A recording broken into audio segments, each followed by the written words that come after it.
Nate always thought the roof of his apartment building was a quiet place, somewhere he could catch his breath after long days filled with nothing but noise and people. But tonight was different. He wasn't alone. A silhouette stood near the edge, leaning against the railing. For a second, his breath hitched. The figure wasn't moving, just standing still, the city lights flickering against the outline. The wind picked up, rustling their clothes. They were wearing a hood pulled tight around their face, as if shielding themselves from the world. Nate didn't like the feeling that crept up his spine. Something wasn't right. The figure slowly turned, and his stomach twisted. It was a woman. She stepped out of the shadows, and he could finally make out her face. She smiled, but it wasn't warm. It was like she knew something he didn't. She pointed to her ears, tapped them twice, then walked right past him without a word. Confused, he turned to follow her with his eyes, but she disappeared into the stairwell. Nate stood there, heart racing, watching the door close behind her. He'd seen her before, always on the roof, always silent, always walking away without a word. This time, there was something different about her. Nate didn't think much of it at first. People came and went from the roof all the time.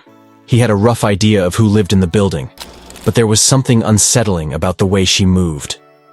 The next few days, he couldn't shake the feeling that he was being watched, on the stairs, in the hallway, even in the laundry room, and it was always her. Same hoodie, same silence. She had become a mystery, one he couldn't stop thinking about.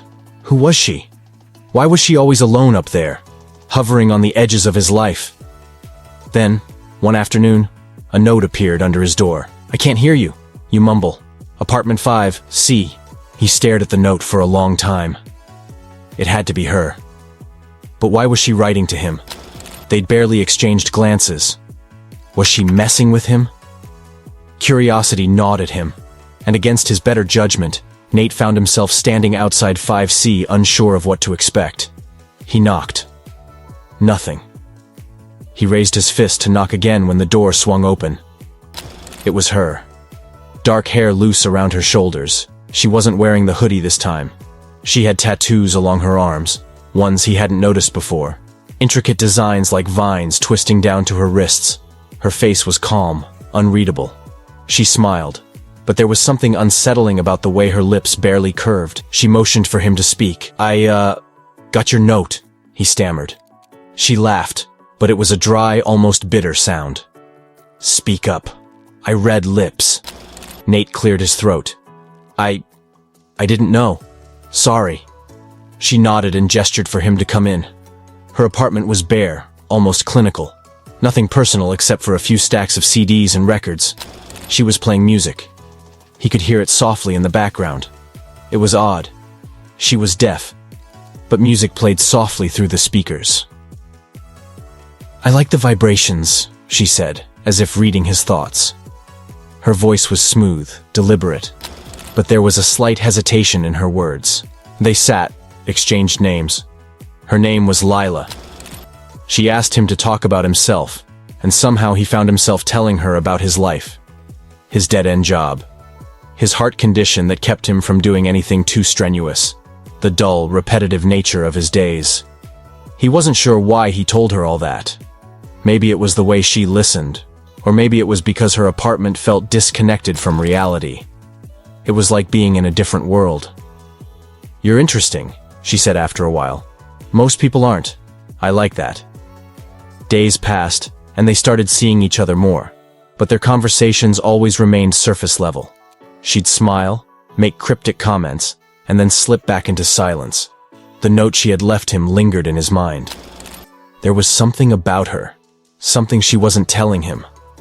The day everything changed was when she invited him to join her on the roof again. "There's something I need to tell you," she said, her face more serious than he'd ever seen it. Nate felt the tension between them but didn't press. As they stood on the roof, the city below hummed with life, cars honking, people yelling, but up there, it was just the two of them. She tapped him on the shoulder and pointed up to the sky. "You ever wonder what's out there?" she asked, eyes focused on something distant. "What do you mean?" "You ever think there's something waiting for you? Something you're supposed to do, but you're too busy living your boring life to notice it? Nate frowned. I don't...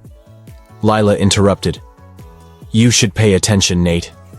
Things happen when you're not looking. That night, Nate found himself tossing and turning in bed. He couldn't get Lila's words out of his head.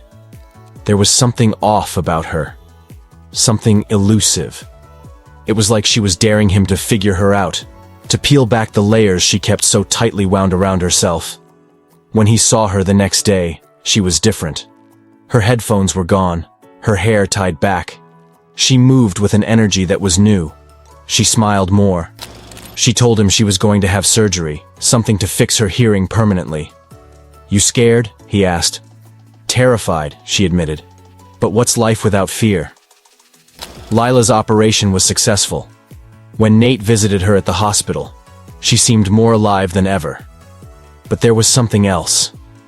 Something dark in her eyes, as if the world was too loud now, too overwhelming. I don't like it, she confessed one evening, sitting across from him at her kitchen table. Everything's too loud. It's like I've been living in a bubble, and now it's all too much. He didn't know how to help. He didn't know what to say. Lila's life changed rapidly after that. She got a new job, started seeing someone, and talked about moving out of the apartment.